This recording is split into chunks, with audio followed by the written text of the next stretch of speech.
नमस्कार, मैं रचना शर्मा चढ़ती कला टाइम टीवी देख रहे सभी दर्शकों का स्वागत करती हूं। आप देख रहे हैं हिंदी के समाचारों की शुरुआत से पहले एक नजर आज के मुख्य सुर्खियों पर।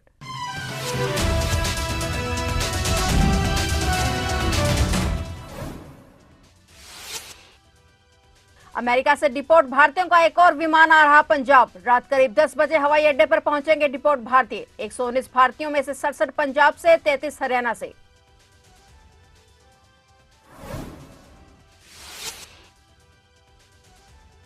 महाकुंभ में बना नया कीर्तिमान। डुबकी लगाने वालों की संख्या 50 करोड़ के पार। सीएम योगी ने किया हार्दिक अभिनंदन।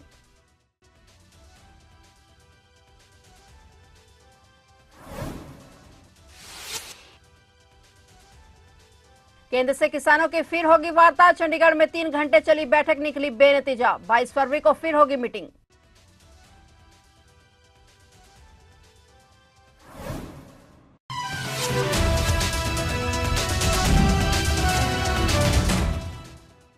और अब समाचार विस्तार से।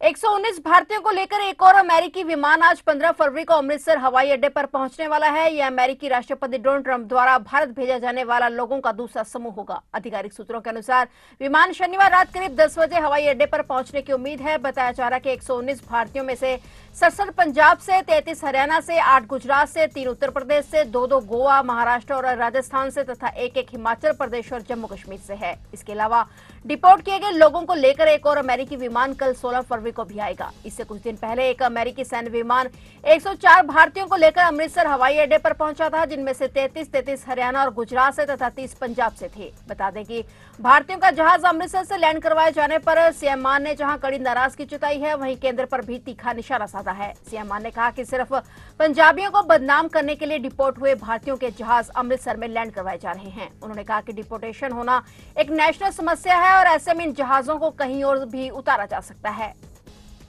पहली गल तो यह इस वक्त मोदी का जहाज भी हवा च है। अमरीका तो आ रहा है ट्रंप ਨੂੰ ਮਿਲ ਕੇ ਤੇ ਮਗਰੀ ਉਹ ਆ ਰਿਹਾ। ਇਹ ਗਿਫਟ ਲੈ ਕੇ ਆ ਰਿਹਾ ਕਿ ਬੇੜੀਆਂ ਨਾਲ ਜਕੜੇ ਹੋਏ ਸਾਡੇ ਭਾਰਤੀ ਆ ਗਿਫਟ ਦਿੱਤਾ ਨੇ ट्रंप ने। मेरा दोस्त, मेरा मेरा ये मेरा, मैं तो उनको ट्रंप बुलाता हूं, अकेला ट्रंप कैसे हो। हाउडी मोदी, है ना। अब की बार ट्रंप सरकार पता नहीं की नारे देके आ गिफ्ट लेके आ रहे हो तुसी। कोई गल करके आए ਉਹਦੇ ਨਾਲ। जिस वेले मोदी ते ट्रंप की गल चल रही सी उस वेले वो बेड़ियां नाल जकड़ रहे होणगे जहाज च ते उन्हां दे फौजी जहाजां च सानू भेज रहे ने। ते अपना जहाज चलो, मैं कहना कि चलो उन्हां दी आपदी पॉलिसी है। गैर कानूनी तरीके नाल गए ने, साडी ने हैगे तां साडी ने, ਅਸੀਂ ਇੱਥੇ ਉਹਨਾਂ ਨੂੰ ਇੱਜ਼ਤ ਨਾਲ ਤਰਸੀਬ ਕਰ ਲਈਏ। ਠੀਕ ਹੈ ਨਾ। ਕੋਲੰਬੀਆ ਵਰਗੇ ਛੋਟੇ ਜਿਹੇ ਮੁਲਕ ਨੇ ਕਿਹਾ ਅਸੀਂ ਤੁਹਾਡਾ ਜਹਾਜ਼ ਨਹੀਂ ਲੈਣਾ, ਅਸੀਂ ਆਪਦਾ ਜਹਾਜ਼ ਭੇਜ ਦੇਣਾ, ਉਹ ਚ ਅਸੀਂ ਆਪਣੇ ਬੰਦੇ।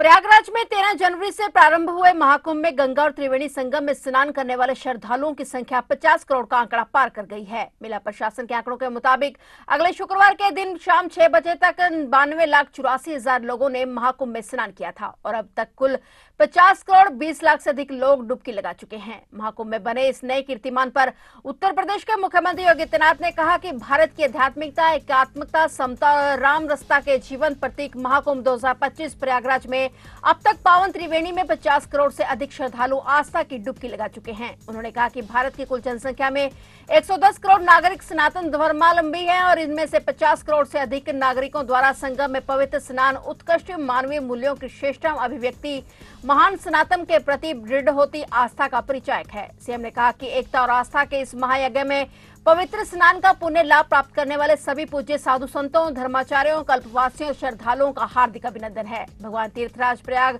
सभी की मनोकामना पूर्ण करें। गौरतलब है कि ये मानव इतिहास में किसी भी धार्मिक, सांस्कृतिक या सामाजिक आयोजन के लिहाज से सबसे बड़ा जनसमूह है। प्रदेश सरकार के अनुसार अमेरिका, रूस, इंडोनेशिया, ब्राजील, पाकिस्तान और बांग्लादेश जैसे देशों की आबादी 50 करोड़ से कम है, जबकि इससे ज्यादा श्रद्धालु तो पावन त्रिवेणी में आस्था की डुबकी लगा चुके हैं।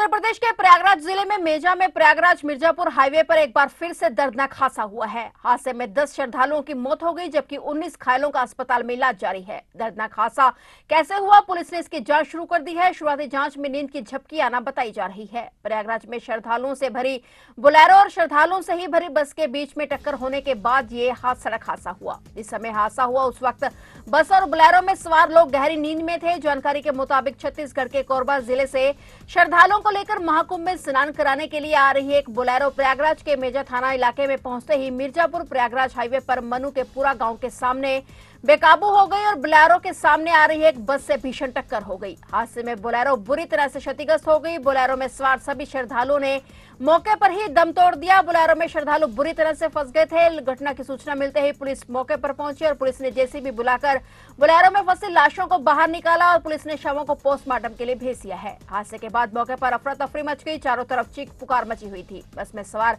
सभी श्रद्धालु मध्य प्रदेश के राजगढ़ जिले के रहने वाले हैं।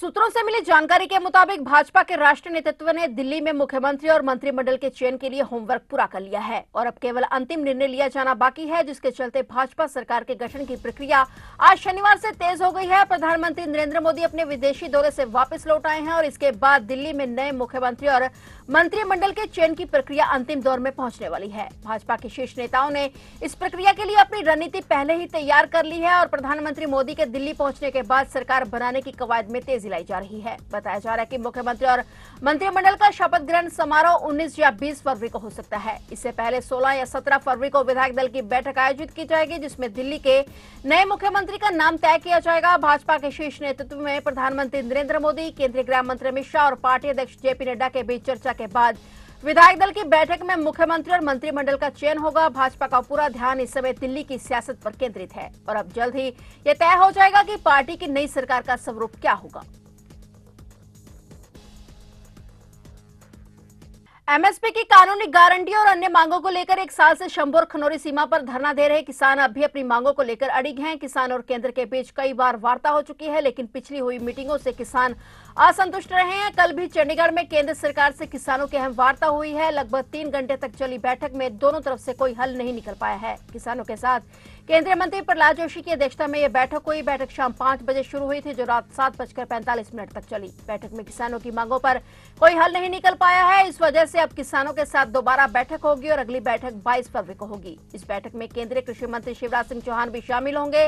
वहीं किसान नेता जगजीत सिंह डल्लेवाल ने कहा कि केंद्रीय मंत्री प्रहलाद जोशी के नेतृत्व में केंद्रीय टीम और किसानों के बीच बैठक अच्छे माहौल में हुई है। सरकार ने 22 फरवरी को एक और बैठक बुलाई है। बैठक में केंद्रीय कृषि मंत्री शिवराज सिंह चौहान भी हिस्सा लेंगे। दिल्ली के पूर्व मुख्यमंत्री अरविंद केजरीवाल के बंगले के नवीनीकरण में अनियमितता की शिकायत के बाद केंद्रीय सतर्कता आयोग ने जांच के आदेश दिए हैं। सीवीसी ने 6 फ्लैग स्टाफ उस बंगले के नवीनीकरण की जांच शुरू की है। आरोप है कि 40,000 वर्ग गज में फैली इस भव्य हवेली के निर्माण के लिए भवन निर्माण मानदंडों का उल्लंघन किया गया है। सीवीसी ने सीपीडब्ल्यूडी से इन आरोपों का विस्तृत जांच करने को कहा है कि 40,000 वर्ग गज यानी 8 एकड़ में फैली एक भव्य हवेली के निर्माण के लिए भव्य निर्माण में मानदंड जारी किए गए थे।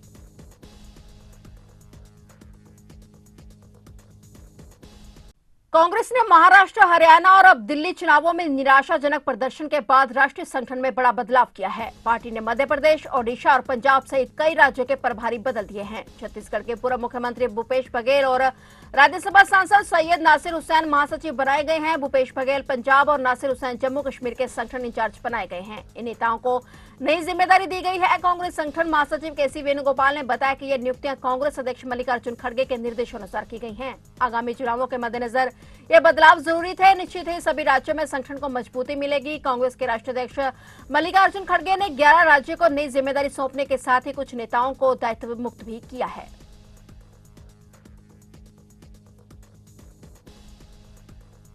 आम आदमी पार्टी के राज्यसभा सदस्य संजय सिंह ने आरोप लगाया है कि केंद्र सरकार का राष्ट्रपति से पार्टी नेता सत्येंद्र जैन के खिलाफ मुकदमा चलाने की मंजूरी मांगना एक राजनीतिक साजिश है, जिसका मकसद आपको कमजोर करना है। आपकी ओर से जारी एक बयान के मुताबिक संजय सिंह ने दावा किया कि भारतीय जनता पार्टी नीति केंद्र सरकार जांच एजेंसियों का इस्तेमाल आम आदमी पार्टी को निशाना बनाने के लिए कर रही है। मिली जानकारी के मुताबिक केंद्रीय गृह मंत्रालय ने धन शोधन के मामले में प्रवर्तन निदेशालय की जांच का सामना कर रहे दिल्ली के पूर्व मंत्री सत्येंद्र जैन के खिलाफ मुकदमा चलाने के लिए राष्ट्रपति से मंजूरी देने का अनुरोध किया है। इस पर संजय सिंह ने कहा कि इसमें साबित होता है कि सत्येंद्र जैन की गिरफ्तारी अवैध और दुर्भावनापूर्ण थी, जिसका योजना सरकार ने बनाई थी। उन्होंने कहा कि बिना किसी औचित्य के उन्हें 23 महीने तक जेल में रखने के बाद अब वे अभियोजन की मंजूरी मांग रहे हैं।